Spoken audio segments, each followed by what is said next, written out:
Social situations and the peer pressures to indulge or not indulge are something that are very active in the youthful arena. So who we have here sitting before you, closest to me, is Carol Serrallo, and she is, well, I don't know what she is, but I do know where she works. I can say. Yes, she works for the Mendocino County Office of Education, and she will expand on what it is that she does and who she is in her remarks. And in the center, we have Dr. Karen Wandry, who is involved in or runs something called the Mendocino County Youth Project, and you'll learn more about that. She's written a paper on the subject of marijuana in our county recently, and we'll hear a little more about that. And then we have Jill Temkin, who is the AODP Adolescent Treatment Programs Supervisor. Yes, thank you very much.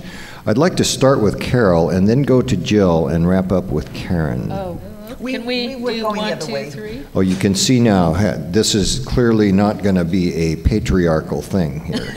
The ladies are in charge. Yeah. You go for it. We have our own system. I'm Carol Serrallo. I work for Mendocino County Office of Education. I'm the Prevention Education Coordinator, so it's my job to work with all of the school districts. Can you hear me? Okay. In the county in planning prevention programming.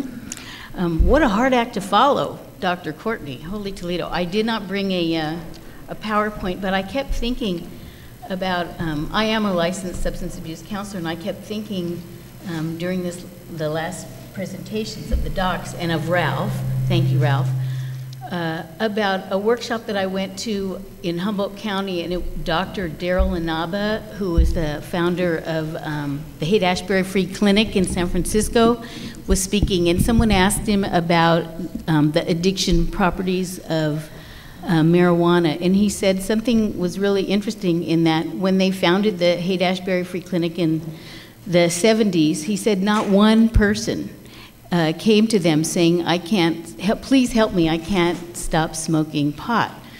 But he said in the late 1990s, they started to come.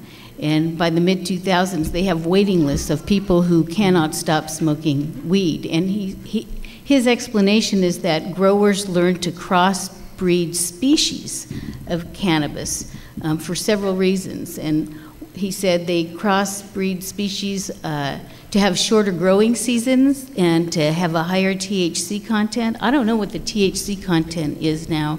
I think it's about 20 times higher than it was for the shake and stuff that people smoked in the 70s.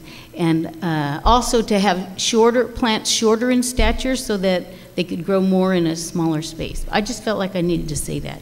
Okay, so I work for the County Office of Education, and one of the things that school districts do when they do their prevention planning is they look at something called the California Healthy Kids Survey. This is a survey that's voluntary and anonymous, and it's given to students in grades 5, 7, 9, and 11 in all school districts that receive funding for safe and drug-free schools and communities. That's federal funding, and TUPE, that's Tobacco Use Prevention Education, that's state funding. They're mandated to give the California Healthy Kids Survey. So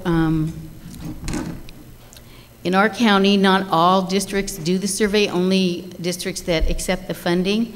But as the prevention coordinator, I get a compilation. I get a county level report every other year. And so I have some statistics that I just thought I would share with you. The survey asks lots of questions. It asks questions about their diet. It asks questions about do they feel safe at school. It asks questions about do they have adults that they feel like they have a caring relationship with. It asks questions about their alcohol, tobacco, and other drug use. So I know that I have to be brief, so I'm just gonna quote a few. So for this report is the last one I got, and I got it in the fall of 2007, because I get it every other year. And so it compiled all of the California Healthy Survey surveys in our county for 05, 06, and 06, 07. So remember, it's grades 5, 7, 9, 11, but I didn't bring any stats for the 5th graders, only the 7th, 9th, and 11th graders. By the way, there used to be a positive parent permission that was required for this survey. There still is for 5th graders, but not for grades 7, 9, and 11. Okay, so, I also want to say, far and away, alcohol is the drug of choice for the most popular drug of choice for our students, and that's true of the state of California and also nationally. But in terms of marijuana, we had in this report, this is lifetime use. So 7th graders, 11% of our 7th graders had smoked marijuana. 36% of our 9th graders had smoked marijuana in their lifetime, and 62% of the 11th graders had smoked marijuana. And then there's also a separate classification, and it's for continuation schools, and 79% of them were smoking. Okay. There's also a question that they ask students, and here's the question: how harmful do you think it is to use the following substances frequently, daily or almost daily? So 20% of our 9th graders thought it's mostly harmless to smoke marijuana. 21% of the 11th graders thought it's mostly harmless, and 44% of the continuation schools thought it's mostly harmless. In terms of